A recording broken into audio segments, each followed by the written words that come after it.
Drama की starting हमारी female lead सूजी से होती है, जिसे अभी पता लग रहा होता है कि वो रीबॉर्न हो गई है। इस टाइम पर एक लड़की गलती से उसके ऊपर वाइन गिरा रही होती है और उसे सॉरी कह रही होती है कि उसने ये जानबूझ के नहीं की। तो सूजी की फ्रेंड उसे चिल्ला रही होती है कि वो झूठा नाटक क्या कर रही है।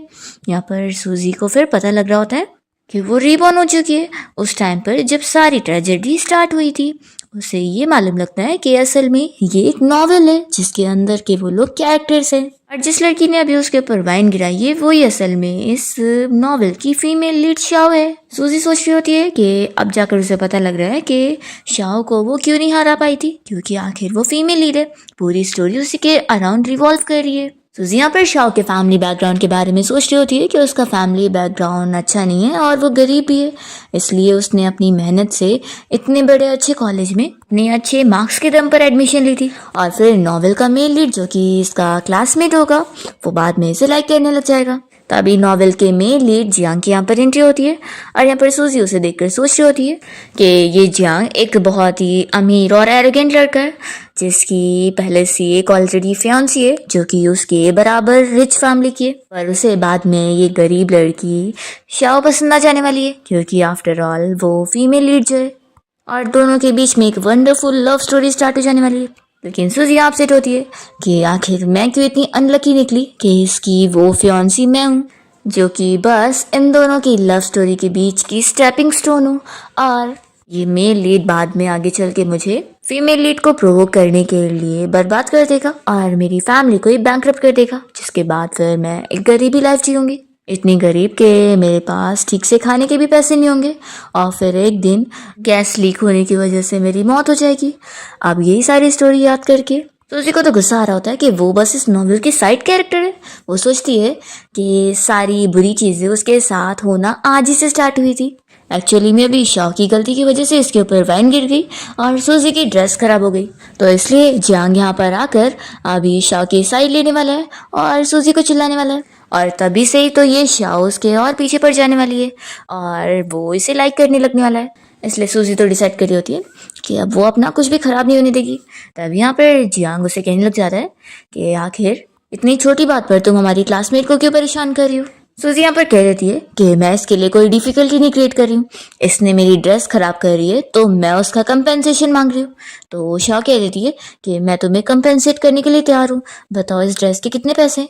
तो फिर सूजी बता देती है कि क्योंकि अब तुम मेरी क्लासमेट हो तो मैं तुमसे कम पैसे ले लेती हूँ, तो ठीक है, तो मेरा अकाउंट में 90,000 ट्रांसफर कर देना। ये सुनकर शाओ कहती है कि मैं गरीब हूँ इसका ये मतलब नहीं कि तुम मुझे ऐसे लूटोगी। यहाँ जियांग बीच में बोलने को करता है तो सूजी उसे पहले मना कर देती है कि तुम तो बीच में बोलो मत, क्योंकि मैं उससे बात कर रही हूँ, गलती उसने करी है तो पैसे भी वही भरेगी। यहाँ पर सूजी उसे समझा देती है कि वो जाकर इंटरनेट पे सर्च कर सकती है कि इस ड्रेस का प्राइस कितना है, फिर उसे खुद ही पता लग जाएगा कि वो उसे कम मांग रही है। सूजी बता देती है कि तुम्हारे पास 2 दिन का टाइम है मुझे पैसे देने के लिए। ये बोलकर फिर वो पार्टी से चली जाती है और जियांग भी शॉक रह जाता है कि पहली बार उसने मुझसे ऐसे बात करी है। फिर नेक्स्ट डे सूजी जब कॉलेज के लिए निकलती है और कार में बैठकर जा रही होती है, तभी वो अपने अकाउंट में पैसे देखकर खुश होने लगती है और सोचती है कि एक बार गरीब होकर लाइफ जीने के बाद अब मुझे पैसों की अहमियत पता लग गई है कि पैसे कितने इंपॉर्टेंट होते हैं। फिर कार से जाते हुए सूजी को रास्ते में हान दिखाई देता है और वो उसे देखकर तुरंत ही ड्राइवर को कार रोकने बोलती है और उसे देखकर याद कर रही होती है कि वो कॉलेज का सबसे टॉप स्कोरर स्टूडेंट है, जो कि पढ़ाई में भी इतना अच्छा है और नॉवेल के मेन लीड जियांग से भी ज्यादा हैंडसम है। लेकिन सूजी उसे बिल्कुल भी पसंद नहीं करती थी, क्योंकि वो तो ऑलरेडी शाह से नफरत करने में लगी हुई थी। और फिर एक दिन जब जियांग ने अपनी बर्थडे पार्टी रखा हुआ था तो वहां पर सारे स्टूडेंट्स पार्टी करने गए थे और सूजी और शाओ दोनों ने गलती से ड्रग वाली वाइन पी लिए थे। तो उस रात शाओ तो जियांग के पास चली गई थी और वो दोनों का रिश्ता और भी अच्छा हो गया था, क्योंकि वो दोनों मेल लीड और फीमेल लीड है। और सूजी ने ड्रंक होने के बाद वहां पर हान को पकड़ ली थी और वो उसे जब किस कर रही थी तो हान उसे समझाता भी है कि तुम्हें बाद में रिग्रेट होगा, तुम्हें पता भी है मैं कौन हूँ। तो फिर सूजी फिर भी नहीं मानती है और उसके साथ नाइट स्पेंड कर लेती है। नेक्स्ट मॉर्निंग जब वो उठती है तो वो हान को देखकर बहुत ज़्यादा ही गुस्सा होती है और उसे समझा देती है कि वो दोबारा कॉलेज में ये सारी चीज़ें किसी को ना बताए, किसी को इस बारे में पता भी नहीं लगना चाहिए। तो फिर हान सूजी की बात मान जाता है और उसके बाद सूजी यहाँ पर सोच रही होती है कि फिर जियांग ने उसे और उसके फैमिली को बैंकरप्ट कर दिया था, और इस तरीके से वो हान से भी दोबारा कभी नहीं मिली थी। अब यहाँ पर सूजी ट्रेवर से कहती है कि आप आगे चलो, और वो यहाँ पर सोच रही होती है कि अब थोड़ी ना इस लाइफ में उसकी और हान की कोई इंटरेक्शंस होंगे। और यहाँ पर हान भी सूजी को अच्छे से देख रहा होता है। फिर हम देखते हैं कि सूजी को रास्ते में अपना छोटा भाई लू दिखाई देता है, जो कि अपने फ्रेंड के साथ सिगरेट स्मोक कर रहा होता है। वो सोचती है कि मेरा ये छोटा भाई जो कि प्यार में पागल था, इसे भी अब मुझे हैंडल करना होगा। वो जल्दी से कार रोककर उसके पास पहुंचती है और उसे पूछ रही होती है कि तुम यहाँ पर क्या कर रहे हो और इसे स्मोक क्यों कर रहे हो। तो फिर उसका फ्रेंड बता रहा होता है कि लड़की लू तुम्हें बिल्कुल भी इंटरेस्ट नहीं लेने वाला है, क्योंकि वो ऑलरेडी किसी लड़की को अपना दिल दे चुका है। तो यहाँ पर सूजी उसे कहती है कि क्या हुआ, तुम्हारा दिल टूट गया है क्या। वो पूछता है कि तुम यहाँ पर क्या कर रही हो, क्या तुम्हें मेरी हेल्प चाहिए वापस से उस जियांग को परस्यू करने के लिए। सूजी कहती है कि बिल्कुल भी नहीं, मैं यहाँ पर तुम्हारे साथ लंच करने आई हूँ। सूजी यहाँ पर सोच रही होती है कि उसे लगता था पिछली लाइफ में कि उसका भाई जो ऐसे गेटअप करके अपने इस फालतू फ्रेंड्स के साथ घूमता है वो फालतूगिरी करता होगा, लेकिन वो बस ऐसे ड्रेसअप होता है, लेकिन है वो बहुत ही ऑनेस्ट बंदा। सूजी कहती है कि चलो मेरे साथ, ये मेरी तरफ से ट्रीट है। तो फिर वो दोनों चलने के लिए मान जाते हैं। फिर लोग जब रेस्टोरेंट से लंच करने के बाद बाहर आते हैं, तभी इन लोग को वेवे और उसके फ्रेंड्स मिल जाते हैं, और यहाँ पर वो लोग लू को बातें सुना रहे होते हैं कि तुम तो हमेशा ही वेवे के हरदम पीछे पड़ रहते हो, तुम एक स्टॉकर की तरह हरकत क्यों कर रहे हो, हम लोग पुलिस को कंप्लेन कर देंगे। यहाँ पर लू को गुस्सा आ जाती है और वो उस लड़के को कॉलर पकड़ के चिल्लाने लगता है, आखिर उसकी हिम्मत कैसी वैसे बोलने की। अब यहाँ पर वे लू से कह देती है कि मैंने बोली ना तुम्हें कि मुझे अपनी स्टडी पे फोकस करना है, तो आखिर तो मुझे डेट करने के लिए क्यों पीछे पड़े हो। सूजी सोच रही होती है कि मेरा ये बेचारा भाई जो कि पिछली लाइफ में भी इस लड़की के प्यार में इतना पागल था कि इसे महंगे महंगे पर्स दिलाने के लिए वो अपनी किडनी बेचकर गरीब हो चुका था। अब यहाँ पर सूजी को देखकर वेवे कहने लगती है कि आखिर तुम कौन हो, तुम्हें क्या लू पसंद है। यहाँ पर लू सोच रहा होता है सूजी ने हमेशा से ही जियांग को परस्यू करने के लिए कॉलेज में कभी ये रिवील करी नहीं कि वो उसका छोटा भाई है, क्योंकि उसे लगता है कि उसकी वैल्यू डिग्रेड हो जाएगी। यहाँ पर सूजी डायरेक्ट इस लड़की वेवे से पूछती है कि तुम ये बताओ कि लू तुम्हें परस्यू कर रहा है, इस बात से क्या तुम्हें प्रॉब्लम है। तो फिर इसका वो ठीक से जवाब नहीं दे रही होती है, और लू सोचता है कि सिस्टर क्या मेरी साइड ले रही है। सूजी सोच रही होती है कि ये कितनी चालाक लड़की है, ये लू को अपने पीछे भी लगा के रखी है और सभी के सामने ऐसे भी प्रिटेंड करती है जैसे इसका लू से कोई लेना देना ही नहीं है। फिर यहाँ पर सूजी वेवे से पूछती है कि तुम ये बताओ कि तुमने जो ये महंगी ड्रेस पहनी हो, क्या ये तुमने खरीदी हो। तो फिर वेवे तो फंस जाती है और सोचती है कि लू तो वैसे भी मेरी साइड है, तो वो थोड़ी ना कुछ बोलेगा। यहाँ पर वो मान लेती है कि हाँ ये मैंने खरीदी हूँ, ये लिमिटेड एडिशन वाली ड्रेस है जो कि कुछ दिन पहले ही स्टॉक आउट हो चुकी है, तो अब ये मत बोलना कि इतनी महंगी ड्रेस तुम खरीद सकती हो। यहाँ पर उसके फ्रेंड फिर भी वेवे को सपोर्ट कर रहे होते हैं और कहने लगते हैं कि वेवे इतनी अच्छी है, वो झूठ बोल ही नहीं सकती है। वो लोग यहाँ पर सूजी को कुछ भी कहते हैं तो वो तुरंत ही लू चिल्लाता है कि दोबारा ऐसा इसके बारे में बोलना मत। सूजी खुश होती है कि चलो मेरा ब्रदर मेरी साइड पे है। फिर यहाँ सूजी से पूछ रही होती है कि तुम आखिर हो कौन। तो फिर सूजी बता देती है कि मैं लू की बिग सिस्टर हूँ, इसलिए मुझे अच्छी तरीके से पता है कि मेरे भाई ने तुम्हारे लिए ये महंगी वाली 10 मिलियन की ड्रेस खरीदा है। तो ये सारे लोग शॉक रह जाते हैं और यहाँ पर ये वेवे तो एम्बैरस हो जाती है। फिर ये सभी फ्रेंड्स कहते हैं कि यानी असल में तो लू इतना अमीर है। सूजी यहाँ पर लू को समझा देती है कि इस लड़की से ड्रेस के पैसे ले लेना, तो लू तो कह रहा होता है कि सिस्टर की जरूरत नहीं है। सूजी यहाँ पर वेवे से कह देती है कि अगली बार से अपने क्रेडिटर को इस तरीके से ट्रीट मत करना, ये बिल्कुल अच्छी बात नहीं है। और फिर वो यहाँ से अपने भाई लू और उसके फ्रेंड के साथ चली जाती है। फिर नेक्स्ट सीन में हम देखते हैं हान को, जो कि जब उठता है तो उससे पता लगता है कि वो रिबॉर्न हो गया है और वो कॉलेज ईयर में आ चुका है जब वो 18 ईयर्स का था। यहाँ पर वो सूजी का फोटो देख रहा होता है और सोचता है कि तब तो सूजी भी जिंदा थी। दूसरी ओर हम देखते हैं कि सूजी अपना होमवर्क करने के लिए परेशान हो रही होती है कि उसे बिल्कुल भी समझ नहीं आ रहा है और उसे कितना हार्ड लग रहा है। तो फिर वो तुरंत ही अपने क्लास के ग्रुप में मैसेज करती है कि क्या कोई मुझे फिजिक्स का होमवर्क दे सकता है, मुझे अपना होमवर्क कंप्लीट करना है। यहाँ पर और भी लड़कियाँ कहने लगती है कि हमें भी चाहिए था। फिर इतने में उन्हें तो कोई लड़का दे देता है और सूजी सोचती है कि अब मेरा क्या होगा। वो सारे क्लासमेट का यहाँ पर नाम देख रही होती है और सोचती है कि इन लोग के ग्रेड्स तो मेरे से भी ज़्यादा ख़राब है, तो इन लोग के होमवर्क कहाँ ही सही होंगे। फिर सूजी को हान का भी नाम दिखता है और वो सोचती है कि आखिर वो तो टॉप स्टूडेंट है, तो अगर मुझे इसका होमवर्क मिल जाए तो वो तुरंत ही उसे वीचैट का फ्रेंड रिक्वेस्ट भेजती है। यहाँ पर हान जैसे ये देखता है तो वो तुरंत ही उसे मैसेज करता है कि क्या तुमने गलती से मुझे ऐड कर लियो। तो सूजी कहती है कि नहीं और वो उससे फिर फिजिक्स का होमवर्क मांगने लगती है कि क्या तुम मुझे दे सकते हो। तो फिर वो तो तुरंत ही उसे होमवर्क का फोटो लेकर सेंड कर देता है और सूजी बहुत ज़्यादा खुश हो जाती है और उसे थैंक्स बोल देती है और कहती है कि क्या तुम मुझे मैथ्स का भी होमवर्क दे दोगे। तो हान तो उसे वो भी सेंड कर देता है। सूजी बहुत ज़्यादा हैप्पी हो जाती है और अपना होमवर्क करने बैठ जाती है। फिर नेक्स्ट डे सूजी जब अपना कॉलेज जाने के लिए निकलती है तो वो अपने भाई लू को ब्रेड दे देती है और कहती है कि ये लो तुम्हारा फेवरेट, और उसने हाथ में केक भी ली होती है। तो फिर लू कहता है कि क्या तुमने ये जियांग को देने के लिए लियो। सूजी कहती है कि बिल्कुल नहीं, वो जियांग तो कचरा खाना डिजर्व करता है। फिर इसके बाद सूजी जब यहाँ कॉलेज के बाहर पहुँचती है तो जियांग उसके हाथ में केक देखकर कहने लगता है कि मैंने तुम्हें कितनी बार बताया कि मुझे केक पसंद नहीं है, और ऊपर से स्ट्रॉबेरी केक तो बिल्कुल नहीं। अभी दो लड़कियां इन दोनों को देखकर बातें कर रही होती है, जिनमें से एक शाओ होती है। शाओ की फ्रेंड यहाँ पर उसे कह रही होती है कि देखो हमेशा ये जियांग के पीछे पड़ी रहती है। तो शाओ कहती है कि आफ्टर ऑल वो दोनों एंगेज्ड जो है।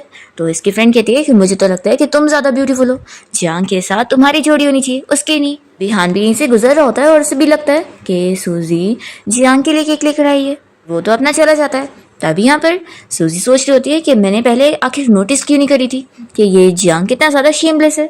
वो उसे तुरंत ही मना कर देती है कि ये तुम्हारे लिए नहीं है, तो तुम सपना देखना बंद कर दो, और वो चली जाती है। तो ये भी शौक रह जाता है। फिर सूजी यहाँ से हान को ढूंढने के लिए जाती है। हान के पास जाकर उसे केक दे रही होती है और उसे कल होमवर्क देने के लिए थैंक यू बोल रही होती है। तो हान तो खुश जाता है कि ये केक तुमने मेरे लिए लेकर आई हो। फिर वो उससे ले लेता है।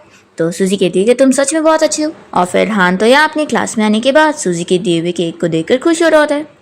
दूसरी तरफ सूजी के पास लिन आई होती है, जिसे देखकर सूजी फिर याद कर रही होती है कि पिछली लाइफ में जब वो गरीब हो गई थी और उसकी फैमिली बैंकरप्ट हो चुकी थी, तो उस वक्त भी उसकी फ्रेंड लिन ने उसका साथ दी थी और वो उसके साथ फ्रेंडशिप नहीं कर करी थी। यहाँ पर लिन को लगता है कि सूजी उसके साथ फ्रेंडशिप नहीं करना चाहती, तो वो गुस्सा होकर जा रही होती है। तभी सूजी उसे आवाज़ देकर रोकती है। तो फिर लिन कहती है कि मुझे पता था कि तुम वैसी बिल्कुल नहीं हो जैसे सब लोग बोलते हैं। वो उसे बताने लगती है कि तुमने आज हान को केक दी। तो सूजी कहती है कि तुम्हें कैसे पता। तो फिर वो दिखाती है कि देखो कॉलेज के पोस्ट पर तुम्हारी फोटो फैल चुकी है और सभी लोग बातें कर रहे हैं। दूसरी ओर जियांग भी पोस्ट देख रहा होता है और उसे तो बहुत ज़्यादा जेलसी फील होती है कि सूजी किसी और लड़के को वो केक दे रही थी। फिर हम देखते हैं कि सूजी और लिन के साथ एक कॉफ़ी शॉप आई होती है, जहाँ पर हान पार्ट टाइम जॉब करता है। यहाँ पर उसकी फ्रेंड लिन यहाँ पर उसे परेशान कर रही होती है। तो सूजी को याद आता है कि पिछली लाइफ में वो भी उसका साथ देती थी हान को बुली करने में और जियांग को परस्यू करने में। तो इस बार वो अपनी फ्रेंड को रोकती है और यहाँ पर हान को समझाती है कि मेरी फ्रेंड को तो माफ़ कर दो, मुझसे गलती हो गई। और फिर वो यहाँ 2 मिल्क टी ऑर्डर करी होती है। तो यहाँ पर फिर हान अच्छे से पैकिंग करके उसे दे रहा होता है। तभी सूजी तो फिर पिछली लाइफ की चीज़ याद कर रही होती है, कैसे हान ने अपने ऊपर सारी गलती ले लिया था और सूजी से माफ़ी भी मांगा था। यहाँ पर सूजी इसी बारे में याद कर रही होती है। तभी हान उसे उसकी मिल्क भी पकड़ाता है। सूजी फिर जल्दी से यहाँ से अपनी फ्रेंड लिन के साथ चली जाती है और हान उसकी फ्रेगरेंस यहाँ पर सोचने लग जाता है कि पिछली लाइफ में उसके जाने के बाद उसने उसे कितना मिस किया था और उसकी सेम फ्रेगरेंस उसे कभी मिली नहीं। फिर नेक्स्ट सीन हम देखते हैं कि कॉलेज की छुट्टी होने के बाद सूजी को यहाँ पर उसके ड्राइवर अंकल पिक करने आए होते हैं। फिर सूजी तो काफ़ी थकी हुई होती है। इतने में उसे उसके छोटे भाई लू की कॉल आती है कि वो पुलिस स्टेशन में। तो फिर सूजी यहाँ पर ड्राइवर अंकल को पुलिस स्टेशन लेके चलने बोलती है और वो यहाँ पर सोच रही होती है कि पिछली लाइफ में उसके डैड जब जेल चले गए थे, उसके बाद उनका जो ये ड्राइवर था वो उसके अंकल के लिए काम कर रहा था। तो इसलिए समझ रही होती है कि पक्का ये ड्राइवर उसके अंकल के साथ मिला हुआ है और ये कंपनी के सीक्रेट चुरा कर उसके अंकल को दे रहा है, तभी तो फिर उसकी फैमिली बैंकरप्ट होगी। सूजी सोचती है कि इस बार मैं पिछली लाइफ की चीज़ें वापस रिपीट नहीं होने दूंगी और सब ठीक करके रहूंगी। फिर वो अपने भाई लू से मिलने यहाँ पुलिस स्टेशन पहुंच जाती है। वो उसे घर चलने के लिए बोल रही होती है। तो लू तो शॉक हो जाता है कि तुम यहाँ पर कैसे आ गई। सूजी कहती है कि तुमने तो मुझे कॉल करके यहाँ पे बुलाया था ना। तो फिर वो कहता है कि मुझे नहीं लगा था कि तुम सच में यहाँ पर आ जाओगी। सूजी फिर इस बारे में सोच रही होती है कि पिछली लाइफ में उसका और उसके भाई का रिलेशन बहुत ही अच्छा था, पर उसने जियांग की वजह से ही इसके साथ अपना सारा रिलेशन ख़राब कर ली थी, क्योंकि जियांग से मिलने में वो देर हो गई थी। तो इस बात पर वो गुस्सा हुआ था कि आखिर तुम कहाँ पर थी। वो बताती भी है कि वो अपने भाई लू के साथ थी। तो इस बात पर वो कहता है कि तुम हमेशा उसी के साथ क्यों नहीं रहती, मेरा टाइम तुमने बर्बाद कर दी। तो फिर यहाँ पर ये सारी चीज़ें याद करके सूजी को अब रिग्रेट फील होता है कि सच में उस जियांग जैसे बंदे से मैं प्यार भी कैसे कर सकती हूँ, वो किसी लायक का नहीं है। सूजी से इस बारे में पूछ रहा होता है कि सिस्टर तुम उस जियांग को लाइक नहीं करती। तो सूजी यहाँ पर कह देती है कि हाँ मैं उसे लाइक नहीं करती। तभी जैसे ये पीछे मुड़ती है तो हान को देख लेती है और फिर उसे तुरंत ही एक्सप्लेन करती है कि जैसा रूमर फैल रही है वैसा बिल्कुल भी नहीं है। वो स्ट्रॉबेरी केक असल में मैंने तुम्हारे लिए खरीदी थी, जियांग के लिए नहीं। और फिर यहाँ से सूजी लू के साथ चली जाती है। तो यहाँ पर फिर हान तो खुश ही जाता है ये सोचकर कि पहली बार उसने मुझे चूज कर लिया। फिर सूजी अपने भाई लू के साथ जैसे ही घर पहुंचती है तो अभी यहाँ पर वो देखती है कि जियांग और उसकी मॉम उसका इंतजार कर रहे होते हैं। उसकी मॉम यहाँ पर सूजी को देखकर खुश हो रही होती है कि हम लोग कब से तुम्हारा वेट कर रहे थे। सूजी यहाँ पर सोचती है कि पिछली लाइफ में वो जियांग की मॉम को बड़ा अच्छा समझती थी, लेकिन जब उसकी फैमिली बैंकरप्ट हुई और उन लोगों ने जियांग और उसकी मॉम से हेल्प मांगे थे तो उन्होंने हेल्प करने से साफ मना कर दी थी और उनके साथ अपने सारे कनेक्शन भी कट कर ली थी। इसलिए यहाँ पर सूजी उनसे अब झूठा बात करने का दिखावा करती है और यहाँ पर जियांग तुरंत ही फिर उसे नेकलेस गिफ्ट कर रहा होता है तो सूजी ये ले लेती है और फिर जियांग को लगता है कि वो बस मेरा अटेंशन पाने के लिए ही उस दूसरे लड़के को केक दे रही थी, ये तो अभी भी मुझे ही लाइक करती है। फिर ये अपनी मॉम को लेकर चला जाता है और उन लोगों के यहाँ से जाने के बाद सूजी इस नेकलेस को तुरंत ही रख देती है और उसे कोई वैल्यू नहीं देती। तभी सूजी की मॉम उसे पूछती है कि क्या अब तुम उस जियांग को पसंद नहीं करती। तो सूजी यहाँ पर सोच रही होती है कि पिछली लाइफ में मैंने ये गलत समझ ली थी कि मेरी मॉम मुझसे प्यार ही नहीं करती है, लेकिन ऐसा नहीं है। उनको देख कर ही मुझे पता लग रहा है कि वो मेरी फिक्र कर रही है। फिर वो बता देती है कि हाँ, ऐसे बंदे को मैं क्यों लाइक करूंगी जिससे मेरी बिल्कुल नहीं पड़ी है। तो उसकी मॉम कहती है कि अच्छी बात है कि तुम्हें समझ है, तुम्हें अपनी वैल्यू हमेशा पता होनी चाहिए, क्योंकि अगर वो तुम्हें लाइक करता है तो उसे तुम्हारे लिए वैसा बनना पड़ेगा। फिर रात में सूजी अपने रूम में होती है और वो फिर से परेशान हो रही होती है कि अभी उसका सबसे मेन काम है इस होमवर्क को कंप्लीट करना। वो तुरंत ही हान को मैसेज करती है और उसे पूछती है कि तुम क्या फिर से मुझे अपना फिजिक्स और मैथ्स का होमवर्क दे सकते हो। पर तभी फिर हान का रिप्लाई नहीं आ रहा होता है तो ये सोचती है कि आखिर अभी तक उसने कोई भी मैसेज क्यों नहीं किया। दूसरी ओर हम देखते हैं कि हान अपना घर पे आने के बाद अपना बैग लेकर जा रहा होता है। तभी विवे उससे पूछती है कि भाई क्या तुम वो सूजी को डेट कर रहे हो। तो यहाँ पर फिर हान इसे देखते हुए सोच रहा होता है और हमें पता लगता है कि हान जब छोटा था तो वो अपनी मॉम और वेवे के डैड के साथ ब्लाइंड डेट पर गया हुआ था। वेवे ने हान और उसकी मॉम को बताई थी कि उसके डैड बहुत ज़्यादा अच्छे हैं और वो तो कभी किसी के ऊपर हाथ नहीं उठाते। तो फिर हान की मॉम भी उन्हें अच्छा समझ लेती है और फिर उनसे शादी कर लेती है, जिसके बाद फिर वो उन्हें बहुत ही बैडली ट्रीट कर रहे होते हैं और यहाँ पर उनके ऊपर हाथ भी उठा रहे होते हैं। तो हान विवे से कहता है कि तुमने तो बोली थी कि तुम्हारे डैड कभी मारते नहीं है।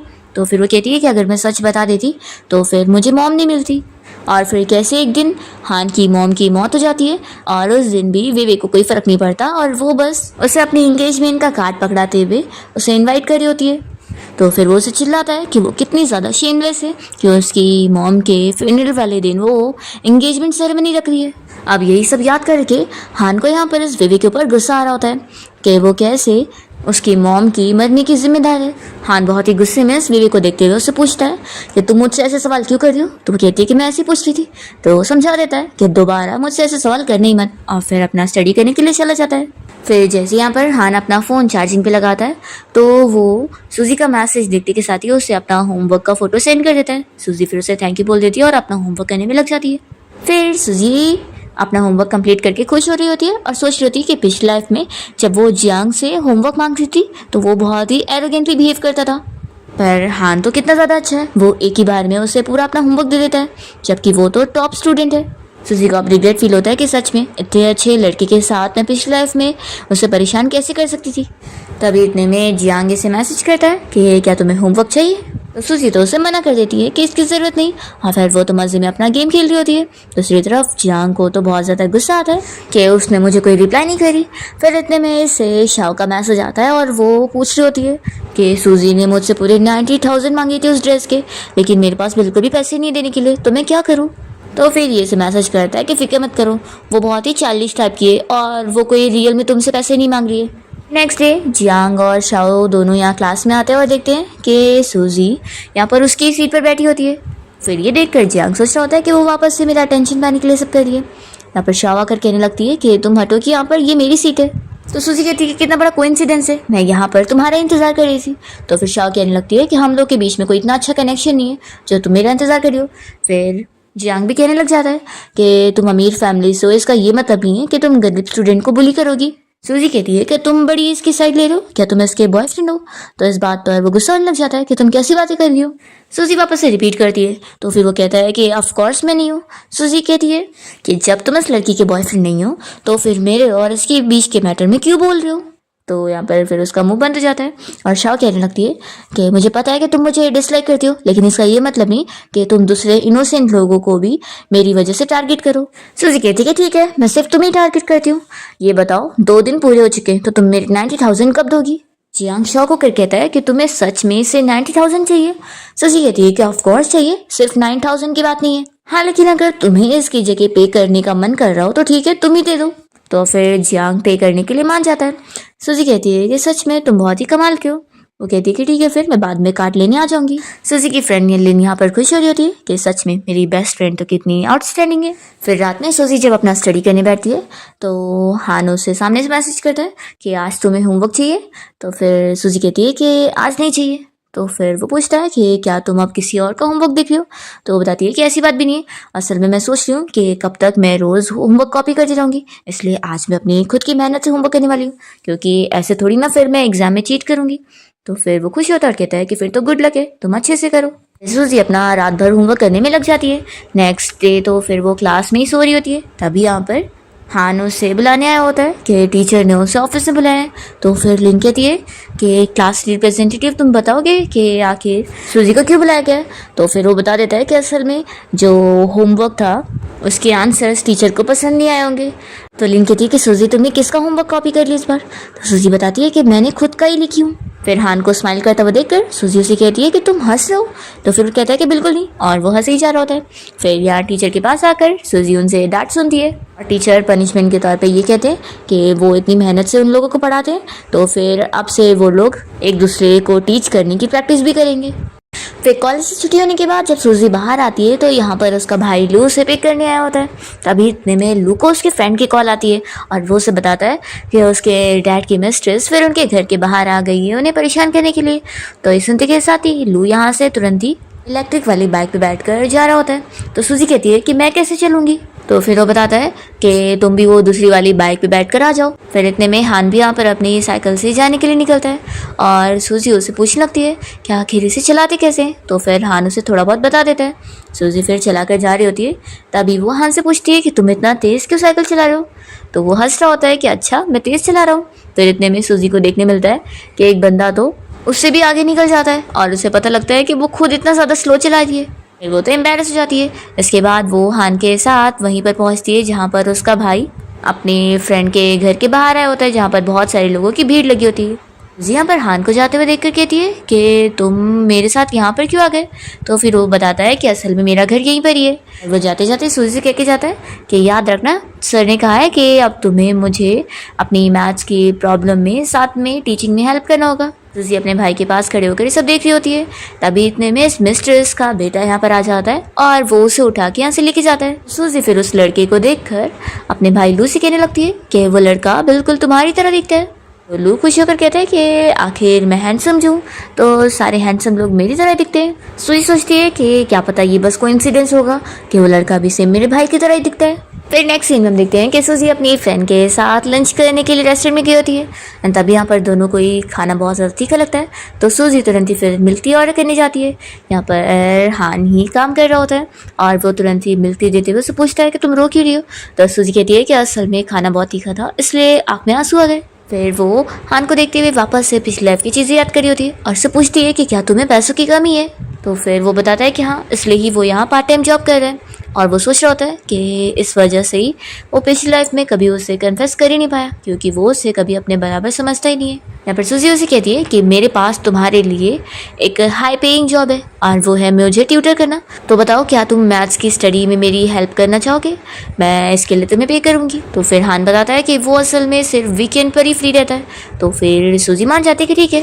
फिर नेक्स्ट हम देखते हैं कि सूजी को इस बारे में पता लग जाता है कि वे आज किसी रेस्टोरेंट में अपने बहुत सारे फ्रेंड्स को लेकर पार्टी के लिए गई हुई है। फिर ये समझ जाती है कि वो इतने महंगे रेस्टोरेंट में गई है तो पक्का उसका पैसा वो उसके भाई लू से भरवाने वाली है। तो फिर ये सोच लेती है कि मुझे कुछ ना कुछ करना होगा और अपने उस सिली ब्रदर को वहाँ से उससे दूर करना होगा।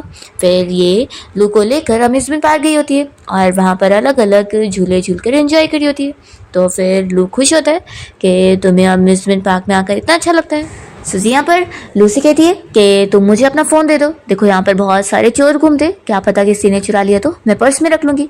तो फिर लूस अपना फ़ोन दे देता है और सूजी फिर खुशी खुशी जल्दी से इसे अपने पर्स में डाल लेती है, ये सोचकर कि अब वो लड़की वे दोबारा इसे कांटेक्ट करेगी तो मैं उसका कॉल और मैसेज देखूँगी ही नहीं और ऐसे वो मेरे भाई से अपनी पार्टी का पैसा नहीं भरवा पाएगी। दूसरी ओर हम देखते हैं कि वे यहाँ अपने फ्रेंड्स लोग के साथ जब खाना खा रही होती है तो वेटर उसे बिल ला कर देता है, और जब वो इतना ज़्यादा प्राइस देखती है तो शॉक हो जाती है। यहाँ पर उसके सारे फ्रेंड्स भी इतना ज़्यादा अमाउंट देख कर कह रहे होते हैं कि तुम तो कितनी ज़्यादा अच्छी हो जो हमें इतना अच्छा लंच करवा रही हो। हाँ हाँ, तुम्हारा बॉयफ्रेंड तो कितना ज़्यादा रिच है, तुम कितनी लकी हो, ऐसे वो उसकी तारीफें कर रहे होते हैं। तभी ये सुनकर लू के फ्रेंड फैंग को बिल्कुल अच्छा नहीं लगता और वो इससे बातें सुनाने लगता है कि तुम मेरे भाई के साथ कितना धोखा दे रही हो। तो फिर वो कहती है कि आखिर मेरी क्या गलती है, वो मुझे परस्यू कर रहा है, तो इसका ये मतलब तो नहीं है ना कि मैं भी उसे रिटर्न में लाइक करूँगी। उसके सारे फ्रेंड्स भी यहाँ पर साथ दे रहे होते। तो फैंग को गुस्सा आता है, वो बाहर जाकर लू को कॉल लगाता है। हम देखते हैं कि लू और सूजी अभी रेस्ट कर रहे होते हैं और यहाँ पर लू के हाथ में सूजी का पर्स होता है। तो फिर वो अपने फ्रेंड का फ़ोन उठा लेता है और फिर यहाँ पर सूजी को बताता है कि उसका फ्रेंड अभी मुसीबत में है। तो सूजी उसे कॉल पर कह देती है कि मैं लू को लेकर आ रही हूँ। फिर दोनों जब यहाँ साथ में रेस्टोरेंट पहुँचते हैं तो यहाँ पर फिर से इन लोगों के सामने वेवे और उसके फ्रेंड आए होते हैं और वेवे के फ्रेंड्स फिर से लू को ही बातें सुना रहे होते हैं कि वो बार बार वेवे का पीछा करता रहता है। वेवे तो यहाँ पर लू को फिर से उल्लू बनाने के लिए कह रही होती है कि क्या तुम साइड में आकर मुझे थोड़ी सी बात कर सकते हो। वो तुरंत ही साइड में उसे लेके जाती है और उसे कहने लगती है कि मैं अपने फ्रेंड्स लोग को यहाँ पर खाने पे लेकर आई थी, लेकिन मेरे पास अभी बिल्कुल भी पैसे नहीं है, तो क्या तुम मेरे लिए बिल पे कर दोगे। वो उसे इशारों में यहाँ पर बिल का प्राइस बता रही होती है। तो फिर लू कहता है कि 90,000, मेरे पास तो अकाउंट में सिर्फ 7,000 है। तो फिर वो कहती है कि सच में मैंने तो तुम्हें गलत समझी थी, मुझे लगा था कि तुम अच्छे होंगे, पर नहीं, क्योंकि अब मेरा बॉयफ्रेंड बन गया है इसलिए तुम्हें बहुत ज़्यादा जेलसी हो रही है और तुम मेरी हेल्प करने के लिए नहीं मान रहे हो और ऐसा झूठ बोल रहे हो कि पैसे नहीं है। तो फिर यहाँ पर लू उसे अपना अकाउंट दिखा देता है कि देख लो सच में सिर्फ 7,000 है। तो फिर ये देखने के बाद ये गुस्सा होने लग जाती है और जोर जोर से कहने लग जाती है कि सारे ये क्लासमेट की वजह से मैं तो बुरी फंस गई हूँ। सच में इन गरीबों को इतना महंगा महंगा खाने का चस्का चढ़ा रहता है, इन लोगों ने मेरा बिल इतना ज़्यादा बढ़वा दिए। तभी वो सारे क्लासमेट सुन लेते हैं और वे से कहने लगते हैं कि हमने तुम्हें यहाँ पर हमें लंच पे लाने के लिए नहीं बोले थे, तुम खुद लेकर आई हो, और हाँ हम गरीब है इसका ये मतलब नहीं कि तुम हमें इस तरीके से इंसल्ट करोगी। फिर भी बहाना करने लगती है कि मैं तो बस मजाक कर रही थी। तो वो लोग कह देते हैं कि हमें अच्छी तरीके से पता है कि मजाक क्या होता है और क्या नहीं। फिर वो लोग बताते हैं कि वो लोग उसके लिए एक नेकलेस गिफ्ट लेकर आए थे, पूरी क्लास के बच्चे उन्हें साथ में मिलकर पैसे जमा करके। वो लोग कह देते हैं कि हम जानते हैं कि ये बिल के प्राइस जितना तो नहीं है, लेकिन कम से कम अच्छा खासा है, तो ये लो तुम ही रख लो। ऐसा बोलकर फिर वो सभी चले जाते हैं और सूजी यहाँ पर फिर वेवे से कहने लगती है कि सच में तुम तो बड़ी ही अमेजिंग हो। फिर लू यहाँ पर सूजी से कहता है कि सिस्टर चलो हम लोग कहीं और चल के खाना खाते हैं, और फिर सूजी और उसका फ्रेंड भी खुश हो जाते हैं कि चलो इससे अक्ल तो आ गई है। फिर ये लोग जब कार में बैठ कर घर जा रहे होते हैं तो सूजी अपने भाई से कह रही होती है कि मैंने सपने में देखी कि तुम ना उस वेवे को महंगा पर्स दिलाने के लिए अपनी किडनी बेच रहे थे, और पता है फिर इन्फेक्शन की वजह से तुम मर गए। तो फिर लू हंसने लग जाता है और कहता है कि क्या मेरा दिमाग खराब है जो मैं इतना महंगा बैग दिलाने के लिए ऐसा काम करूँगा। सूजी कहती है कि मैं सच कह रही हूँ, मैंने सपने में ये सब देखी थी, और पता है हमारी फैमिली बैंकरप्ट भी हो गई थी, इसलिए मुझे तुम पर कितना ज़्यादा गुस्सा आ रहा था, पता है कि तुम कितने बड़े फूलिश हो। तो यहाँ पर फिर लू कहता है कि अगर मैं कभी सच में ऐसा करूँगा भी ना तो इसलिए करूँगा ताकि फैमिली का कर्जा पे कर सकूँ, किसी के लिए बैग खरीदने के लिए नहीं। तो फिर सूजी घर आने के बाद इस बारे में अच्छे सोचती है कि यानी सच ये था और मैं कुछ और ही सोच रही थी। वो पिछली लाइफ की सब चीज़ें याद करने लगती है कि कैसे वो लोग पूरे गरीब हो गए थे, और लू को भी विवेक की कॉल आ रही थी कि वो उसे महंगा पर्स दिलाए। तो उसके बाद फिर उसने बहुत सारे पैसे लेकर आया था और सूजी को गलत लगा था कि उसने अपनी किडनी उसके लिए बेचा है ताकि उसके लिए पर्स दिला सके। अब वो यहाँ सोचती है कि सच में मैं कितनी बुद्धू थी जो मैंने ऐसे सोची। फिर इतने में सूजी को उसकी फ्रेंड लिन का मैसेज आता है और वो कहते हैं कि चलो बाहर हम लोग गेम खेलने चलते हैं। फिर ये लोग यहाँ पर गेम्स एंजॉय कर रहे होते हैं, पर वो दोनों कोई भी सॉफ्ट टाई निकाल ही नहीं पा रहे होते हैं। तभी इतने में सूजी देखती है कि आन यहाँ पर पार्ट टाइम जॉब करता है, तभी वो इन लोग की हेल्प करने आ जाता है और इन लोग को सॉफ्ट टॉय निकाल के देता है। तो सूजी काफ़ी इंप्रेस होती है और फिर इसके बाद वो ये सॉफ्ट टॉय लाकर अपने भाई लू को दे रही होती है। तो वो कहता है कि ये कितना अगली है, मेरी जैसे हैंडसम बंदे पर ही सूट नहीं करता। तो सूजी उसे वापस ले लेती है और हम देखते हैं दूसरी तरफ यहाँ पर हान को, जो कि अपनी पार्ट टाइम जॉब आज से यहाँ पर छोड़ रहा होता है और वो सोच रहा होता है कि अब तो वो 23 का हो गया और इसके पास और भी तरीके हैं पैसे कमाने को। फिर यहाँ पर हान को वेवे का मैसेज आया होता है तो वो तुरंत ही उठकर जा रहा होता है। सूजी कहती है कि तुम कहाँ जा रहे हो, तो फिर वो मैसेज दिखा देता है कि वेवे ने उसे मैसेज करी है कि वो मुसीबत में। सूजी कहती है कि ठीक है, तुम अकेले नहीं चलोगे, मैं भी तुम्हारे साथ चलूंगी, आखिर तुम छोटे बच्चे हो, तुम क्या ही कर लोगे। दूसरी ओर हम यहाँ पर वेवे को देखते हैं, जिसने एक रिच बंदे की हेल्प ली होती है बिल पे करने के लिए, और वो उन पैसों के बदले में यहाँ पर उसे हैरेस करने की कोशिश कर रहा होता है। तो फिर वो डरी होती है, पर तभी टाइम पर यहाँ पर सूजी और लू दोनों ही पहुंच जाते हैं उसे बचाने के लिए। और सूजी को देखकर फिर ये बंदा कहता है कि तुम तो इस लड़की से भी ज्यादा ब्यूटीफुल हो, और वो आगे बढ़ता है तो लू गुस्से में से मारने लगता है कि तुम्हारी हिम्मत कैसे हुई मेरी सिस्टर के बारे में ऐसा बोलने की। और फिर सूजी यहाँ विवेक के पास आकर उससे कंफर्ट कर रही होती है। तभी इतने में वो रिचमैन बताने लगता है कि मैंने इसे पैसे दिया हूँ तो आखिर अब ये मेरी गर्लफ्रेंड भी ना। यहाँ पर सूजी कहती है कि अब तुम पुलिस स्टेशन जाकर ये सब पुलिस ऑफिसर को बताना। दूसरी ओर हम देखते हैं कि सूजी और लू की मॉम को यहाँ पर घर पे इस बारे में पता लगता है कि वो दोनों पुलिस स्टेशन में। तो फिर मॉम को फिक्र होती है और वो जल्दी से यहाँ पर पुलिस स्टेशन के बाहर उनसे मिलने पहुंच जाती है और कहती है कि वो लोग ठीक तो है ना, यहाँ पर क्या कर रहे थे। तो फिर सूजी कहती है कि मॉम आप यहाँ पर क्या कर रहे हो। फिर इतने में पुलिस स्टेशन में से चैन भी बाहर आया होता है और वो कहने लगता है कि सच में यहाँ पर तो कोई ड्रामा शूट हो रहा है जैसे। तो लू कहता है कि तू यहाँ पर क्या कर रहा है। तो फिर दोनों एक दूसरे से यहाँ पर आर्ग्यूमेंट करने लग जाते हैं। तभी जैसे ही लू की मॉम चैन को देखती है तो वो जल्दी से जाकर उसे हक कर लेती है और कहने लगती है कि मेरा खोया हुआ बेटा मुझे मिल चुका है। तो चैन शॉक होता है। यहाँ पर सूजी फिर अपनी मॉम को रोकने लग जाती है कि मॉम आपसे गलती हो गई है।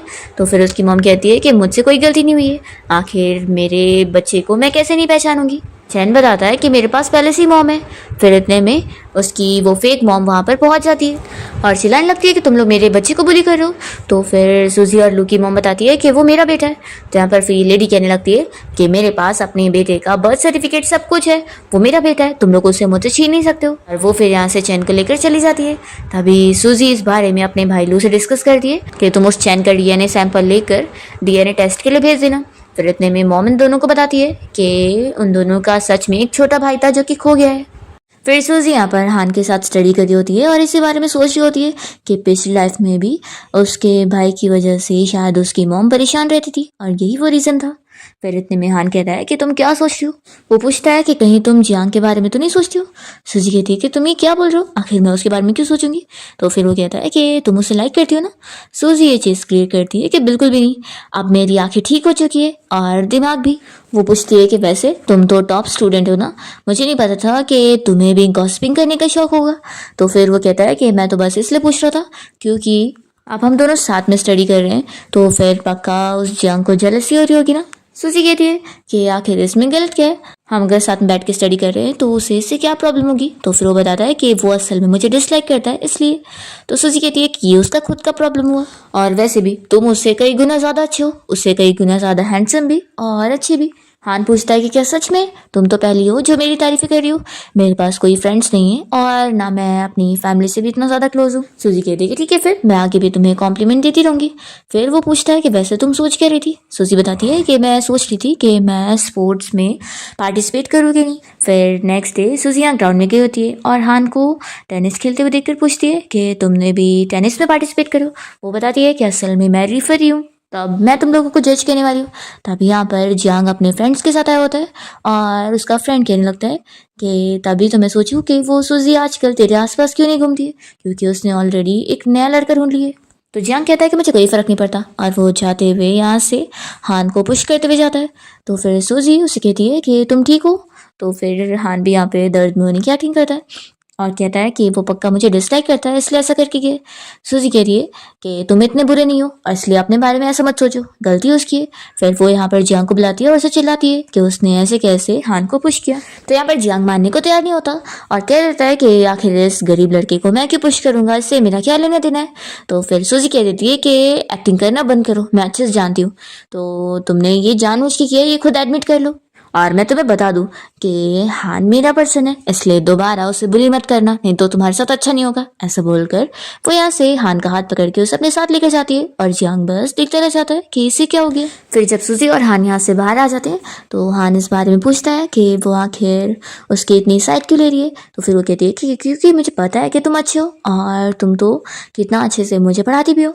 तुम्हें पता है तुमसे पहले कई ट्यूटर मेरे पास आ चुके हैं पर उन्हें बिल्कुल भी पढ़ाना नहीं आता था। और फिर सूजी यहाँ से हान की तारीफ करके चली जाती है और हान सोच रहा होता है कि इस लाइफ में मैं तुम्हें बिल्कुल भी नहीं खोने वाला हूँ। और तभी हम देखते हैं कि शाओ इन लोगों को पीछे खड़े होकर देख रही होती है। फिर इसके बाद जब हान अपने घर जाता है तो शाओ कहने लगती है कि भाई क्या तुम उस सूजी को लाइक करते हो। तो फिर हान कहता है कि तुम मुझसे ऐसा क्यों पूछती हो। तो फिर वो कहती है कि अगर लाइक करते भी हो तो करना नहीं चाहिए, क्योंकि वो और तुम सेम वर्ल्ड से बिलोंग नहीं करते। वैसे भी सूजी अगर तुम्हें लाइक कर भी दी होगी तो वो थोड़े टाइम के लिए होगा, असल में तो वो जियांग को लाइक करती है और वो दोनों ही एक दूसरे के लिए सही है, क्योंकि वो दोनों अमीर है। और भाई मैं ये सब तुम्हारे अच्छे के लिए बोल रही हूँ, वो बस तुम्हें अपना डॉग बना के रखना चाहती है। तो हान इसे चीज समझा देता है कि मैं खुद से उसका डॉग बनना चाहता हूँ, तो तुम मेरे बीच में मत पड़ो। वो चला जाता है। फिर कॉलेज से छुट्टी होने के बाद जब सूजी बाहर निकल रही होती है तो देखती है कि बाहर बहुत बारिश हो रही है। फिर उसके पास तो अम्ब्रेला होता नहीं है, तो वो ऑनलाइन पोस्ट करती है कि कोई अगर उसे अम्ब्रेला लाकर देगा तो वो पैसे देगी। फिर इतने में यहाँ से जियांग गुजर रहा होता है और वो सूजी को लास्ट वार्निंग दे रहा होता है कि अभी भी वो उससे माफ़ी मांग लेगी तो वो उसे अपने बर्थडे पार्टी में बुलाएगा। तो ये कह देती है कि इसकी ज़रूरत नहीं है। तो फिर वो तो अपना अम्ब्रेला लेकर चला जाता है। सूजी अपसेट होती है कि लगता है कोई यहाँ पर अम्ब्रेला लेकर नहीं आएगा, फिर मुझे ऐसे ही जाना पड़ेगा। वो यहाँ बुक का सहारा लेते हुए जाने वाली होती है, तभी इतने में यहाँ पर हान उसके लिए अम्ब्रेला लेकर पहुंच जाता है। तो सूजी कहती है कि क्या तुम यहाँ स्पेशली मेरे लिए आए हो। तो वो हाँ कहता है। तो फिर वो पूछती है कि क्या तुमने ऑनलाइन पोस्ट देख कर आए हो पैसे लेने के लिए। तो फिर वो कहता है कि बिल्कुल नहीं, मैं बस गुजर रहा था तो मैंने देखा कि तुम्हें अम्ब्रेला की ज़रूरत है, तो चलो मैं तुम्हें लेके चलने आ गया। फिर दोनों साथ में जा रहे होते हैं। फिर इसके बाद सूजी जब अपने घर आ जाती है तो वो हान के बारे में फिर से पिछली लाइफ की चीज़ें याद कर रही होती है और सोचती है कि मैं बार बार वही सब क्यों याद करती हूँ। फिर हम दूसरी तरफ यहाँ पर जियांग को देखते हैं, जो कि फिर से ऑनलाइन पोस्ट देखता है जिसमें सूजी और हान की साथ में जाते वाली फोटो होती है। तो फिर ये गुस्सा होता है कि आखिर मैंने नोटिस क्यों नहीं किया कि उसके पास तो अम्ब्रेला ही नहीं था। फिर नेक्स्ट डे हान वापस से अपना टेनिस की प्रैक्टिस करने गया होता है और सूजी उसे स्ट्रॉबेरी केक देते हुए उसे कंपटीशन के लिए गुड लक विश कर रही होती है और कह रही होती है कि आखिर अब वो दोनों फ्रेंड्स हैं तो ये केक उसकी तरफ से। तो फिर हान बहुत ज़्यादा खुश होता है और वो कहता है कि मुझे भी तुम्हें रिटर्न में गिफ्ट देना है। वो यहाँ पर स्टडी के लिए उससे पेपर पकड़ा देता है ताकि वो टेस्ट की तैयारी करे। सूजी कहती है कि सच में तुमने तो फ्रेंडशिप का सिला ऐसे दुश्मनी से दी हो। वो गुस्सा होकर जा रही होती है। तो यहाँ पर हान भी स्माइल कर रहा होता है। दूसरी ओर हम देखते हैं कि जियांग जब यहाँ सुबह उठता है तो उसे सूजी और हान की ये फोटो देखने को मिलती है कि वो दोनों टेनिस ग्राउंड में साथ मिल रहे हैं।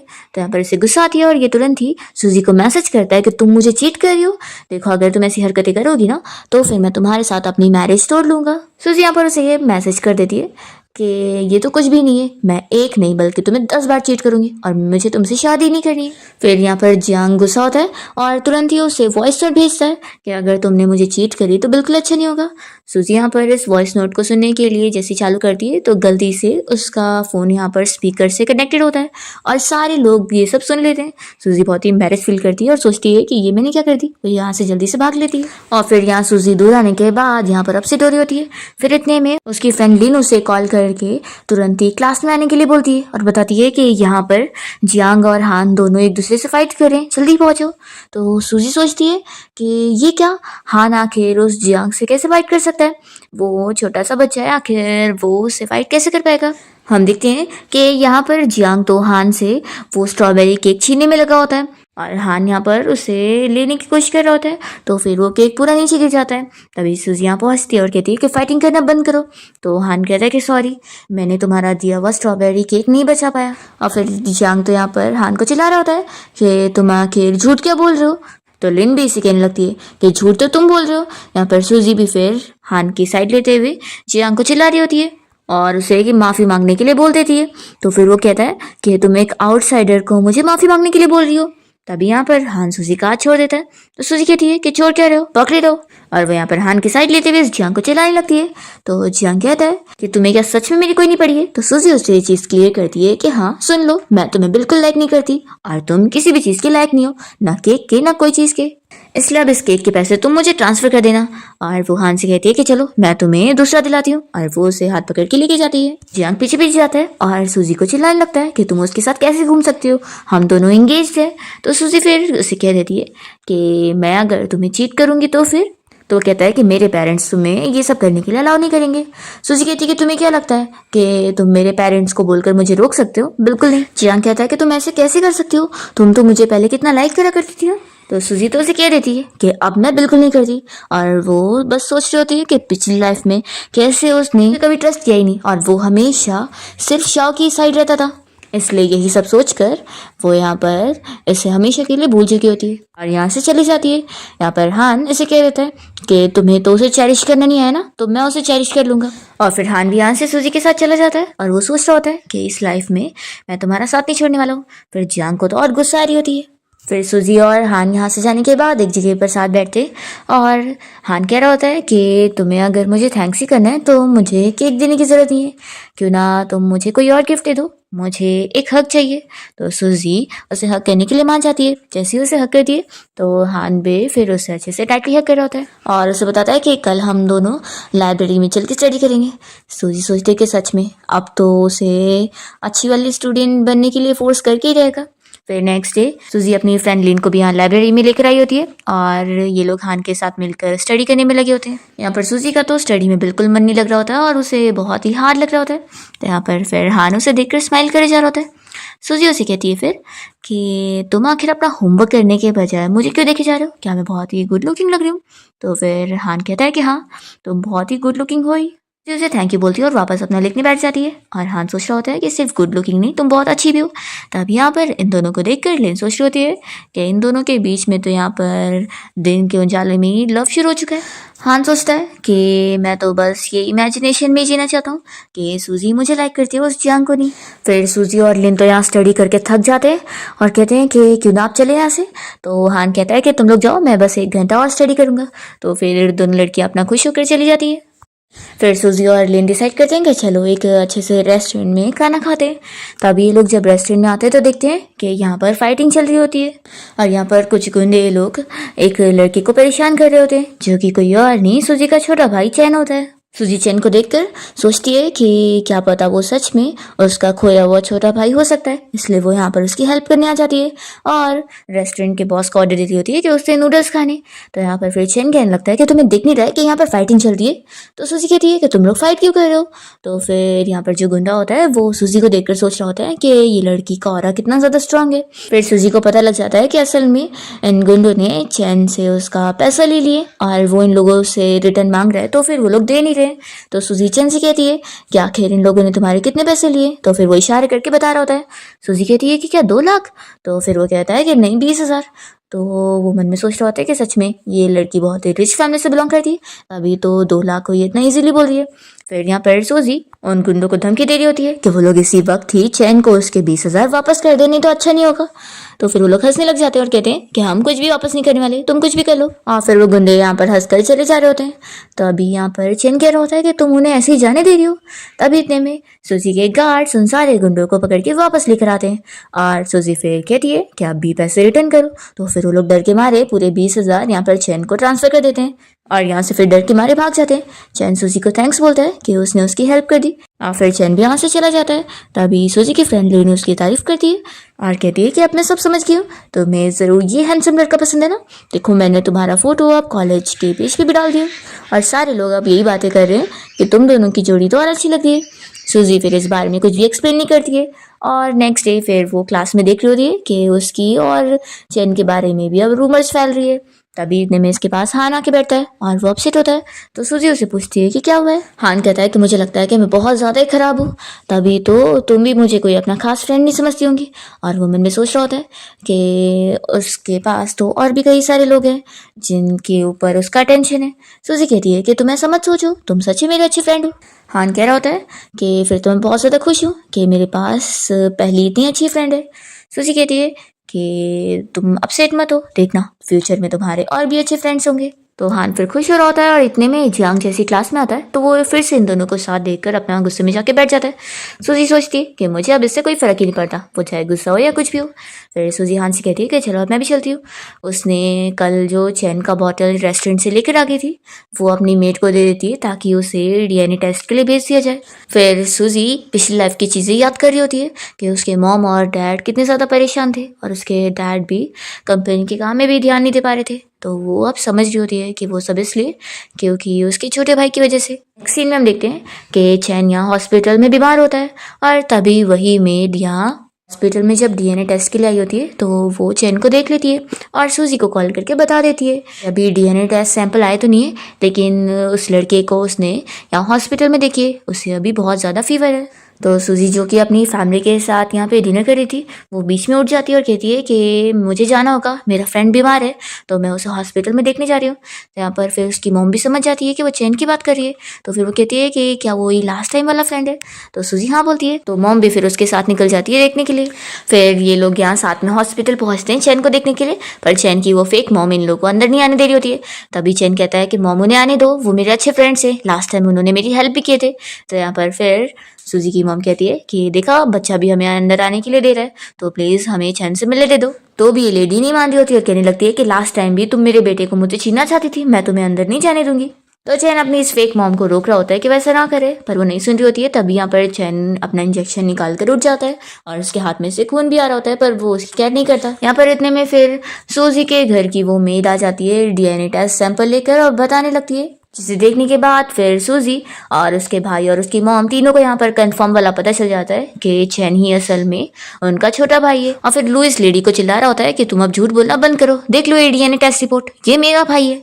तो फिर ये लेडी तो जल्दी से इस DNA टेस्ट रिपोर्ट को फाड़ देती है और कहती है कि तुम लोगों ने जरूर ये झूठी रिपोर्ट बनाए होंगे, तुम लोग आखिर अमीर हो, तुम लोग तो पैसे से कुछ भी काम कर सकते हो। फिर चैन भी ये DNA टेस्ट रिपोर्ट देखकर शॉक हो जाता है और फिर यहाँ पर इसकी फेक मॉम तो उसे समझा रही होती है कि मैं ही तुम्हारी मॉम हूँ, तुम इन लोग की बातों में मत आओ। फिर यहाँ पर सूजी के डैड और इस मिस्ट्रेस का हस्बैंड दोनों ही यहाँ पर पहुंच जाते हैं और डैड यहाँ पर अपने इस छोटे बेटे चैन को देखकर खुश होने लगते हैं कि फाइनली फोन ही मिल गया। फिर यहाँ पर उस मिस्ट्रेस का हस्बैंड यहाँ पर कह रहा होता है कि ये तो असल में मेरा बेटा है ना, ये आपका बेटा कैसे हो सकता है? तो यहाँ पर फिर ये लोग DNA टेस्ट रिपोर्ट दिखाते हैं और कहते हैं कि देख लो। फिर यहाँ पर ये मिस्ट्रेस अपने मुंह से सच खुद ही उगल देती है कि असल में उसका बेटा जब पैदा हुआ था तभी मर गया था, तो उसने पैसों में इस बच्चे को खरीद ली थी और यहाँ पर उसने इतने सालों से उसे अपना बेटा बना के रखी थी। सूजी यहाँ पर कहने लगती है कि आपने उसे सही से नहीं पाली थी, आप कभी उसे ठीक से केयर करती ही नहीं थी। एनीवे आज भी देख लो, आपके खुद के कपड़े कितने अच्छे वाले, पर आपने अपने बेटे को किस तरीके से ट्रीट करके रखा है, क्योंकि आपको पता है नहीं आपका बेटा है ही नहीं, तो आखिर आप उसके ऊपर पैसे क्यों खर्च करेंगी। फिर इस मिस्ट्रेस का हस्बैंड तो उसे डिवोर्स देने के लिए मान जाता है कि उसने उसे धोखा दिए और यहाँ पर सूजी की मॉम चैन से कहती है कि फाइनली तुम हमें मिल गए, अब तुम हमारे साथ घर चलो। तो चैन भी मान जाता है। फिर इसके बाद सूजी जब रात में घर आती है तो फिर वो अपना फ़ोन देखती है और उसे पता लगता है कि उसे तो हान ने बहुत सारे मैसेजेस किए हैं, उसे होमवर्क के बारे में पूछा है कि आज वो होमवर्क क्यों नहीं करना चाह रही है, क्या हो गया है, क्या वो उसे जानबूझ के इग्नोर कर रही है। वो उसे अपसेट होकर कह रहा होता है कि मैं अपना होमवर्क शेयर करने के लिए रेडी हूँ और हम लोग साथ में स्टडी कर सकते हैं। यहाँ पर सूजी उससे पूछती है कि तुम्हें नहीं लगता कि तुम ज़्यादा ही बेचारे बनने का नाटक कर रहे हो? तो वो कहता है कि ऐसा है क्या, मैं तो सच कह रहा था। तो सूजी को भी फील होता है कि वैसे वो सच तो बोल रहा है। फिर वो उसे बता देती है कि असल में मैं तुम्हें इग्नोर नहीं कर रही थी, मैं अपने खुद के फैमिली प्रॉब्लम से थोड़ा डील कर रही थी और मैंने तो अपना फ़ोन भी नहीं देखी थी, और अभी जैसी देखी तो मुझे पता चला कि तुमने ये सारे मैसेज करे। हान कहता है कि फिर भूलना मत, अपना होमवर्क टाइम पे ख़त्म कर लेना, फिर एग्ज़ाम भी तो आने वाले। तो सूजी कहती है कि थैंक यू याद दिलाने के लिए, और वो मन में सोचती है कि तभी तो वो टॉप स्टूडेंट है, इसका दिमाग सिर्फ पढ़ाई में ही रहता है। वो उसे कहती है कि फिक्र मत करो, मैं एग्जाम में बहुत ही अच्छा करने वाली हूँ। फिर इसके बाद सूजी और चैन यहाँ पर वीडियो कॉल पे बात करते हैं अपना होमवर्क का डिस्कस करने के लिए। तब यहाँ पर चैन अपना फेस छुपा रहा होता है तो सूजी उसे दिखाने बोलती है, पर वो नहीं दिखा रहा होता है क्योंकि उसके स्टेप फादर ने उसे मारे होते हैं, जिसकी वजह से उसके फेस पे स्क्रैच आ गया होता है। पर सूजी के फोर्स करने पर उसे अपना फेस दिखाना ही पड़ता है। नेक्स्ट डे फिर सूजी उसे बैंडेड गिफ्ट कर देती है, तो हान बहुत ही खुश होकर उसे थैंक यू मैसेज भेज देता है। फिर आज तो जब क्लास में यहाँ जियांग आया होता है तो वो तो इस बार पढ़ाई पे ज़्यादा ही फोकस कर रहा होता है कि सूजी को ऐसे टॉप स्टूडेंट पसंद है, तो इसलिए वो भी अच्छे से अब स्टडी करेगा। और फिर जियांग यहाँ पर सूजी से बात करने आता है, पर वो उसे कोई भाव नहीं देती और उसके सामने ही हान से बातें खड़ी होती है और कहती है कि देखो तुम मुझे यहाँ डिस्टर्ब मत करो। फिर नेक्स्ट टाइम लिखते हैं कि सूजी की आंटी यहाँ पर उसकी ब्रदर चैन को बातें सुना रही होती है, तो सूजी यहाँ पर चैन को प्रोटेक्ट करने के लिए पहुंच जाती है और अपनी इस आंटी को सबक सिखाती है और बता देती है कि वो असल में उसका छोटा भाई है। तो फिर उस आंटी का मुंह बंद हो जाता है और यहाँ से जब सूजी और चैन बाहर निकलते हैं तो चैन उसकी तारीफ करता है कि सिस्टर तुम तो कितनी ज़्यादा अमेजिंग हो, मुझे तो पता ही नहीं था कि मुझे अचानक से इतनी बड़ी इतनी अच्छी सिस्टर मिलने वाली है। सूजी फिर रास्ते में जैसी हान को देखती है तो जल्दी से उसके पास आती है और कहती है कि चलो हम लोग लंच करने चलते हैं। पर यहाँ पर हान सूजी को इस चैन के साथ देखकर जेलस हो जाता है और कहता है कि नहीं नहीं तुम लोग जाओ, मैं जाता हूँ। तो चैन समझ जाता है कि ये मुझे ऐसे क्यों देख रहा है, पक्का ये जेलस हो गया होगा। फिर वो सूजी के पास जाकर उसे सिस्टर कह रहा होता है, तो तो हान ये सुनने के बाद जल्दी से सूजी के पास वापस आ जाता है और कहता है कि हाँ चलो साथ में लंच करने चलते हैं। फिर इसके बाद हान तो यहाँ पर सूजी को घर पे उसका होमवर्क भी देने के लिए आया होता है। तो फिर वो तो इस बार बहुत ज़्यादा शाय होती है कि अब तो दोनों कुछ ज़्यादा ही क्लोज आ गए। नेक्स्ट टाइम देखते हैं कि कोई पार्टी होती है जिसमें शाओ की गलती की वजह से किसी लड़की के ऊपर वाइन गिर जाती है और फिर वो लड़की उसे चिल्ला रही होती है। तो यहाँ पर तभी जियांग आ जाता है उसकी साइड लेने के लिए और शाओ ऐसे बिहेव कर रही होती है कि यहाँ पर सूजी ने उसे बुली करी है। तो जियांग तो सूजी को चिल्लाने लग जाता है कि वो हमेशा ऐसे करती है। सूजी यहाँ पर इस बात का अच्छा फ़ायदा उठाती है और जियांग से झगड़ा कर लेती है और कह देती है कि अब वो उसके साथ अपनी इंगेजमेंट तोड़ रही है और यहाँ पर ऐसा बोलकर वो चली जाती है। फिर जियांग तो शॉक रह जाता है कि ये क्या हो गया। फिर नेक्स्ट टाइम देखते हैं कि हान सूजी को फाइनली अपना लव कन्फेस करता है और उसे ये भी बताता है कि वो असल में रिबॉर्न हुआ है। दोनों को इस बारे में पता लग जाता है और हान सूजी की इस बारे में हेल्प करता है कि उसके डैड जो कि पिछले लाइफ में फ्रॉड केस में फंस गए थे उसके अंकल की वजह से। तो इस बार उसके पास पहले से ही सारे एविडेंस है, वो यहाँ सूजी को दे देता है ताकि वो अपने अंकल को सबक सिखा सके। और फिर यहाँ हान की मदद से सूजी अपने अंकल को सबक सिखा लेती है और अपनी फैमिली को भी बचा लेती है बैंकरप्ट होने से। सूजी की पूरी फैमिली बहुत ही हैप्पी होते हैं और वो उसके और हान के रिलेशनशिप को अप्रूव करते हैं। फिर फाइनली हान और सूजी डेट करने लग जाते हैं एंड दोनों ने अपनी स्टडी भी साथ में कंप्लीट कर लिए होते हैं और आगे की भी वो लोग फ्यूचर प्लानिंग कर रहे होते हैं। वो लोग अपनी ग्रेजुएशन के बाद फिर वेडिंग सेरेमनी करेंगे। इसी के साथ ही इस ड्रामा की हैप्पी एंडिंग हो जाती है।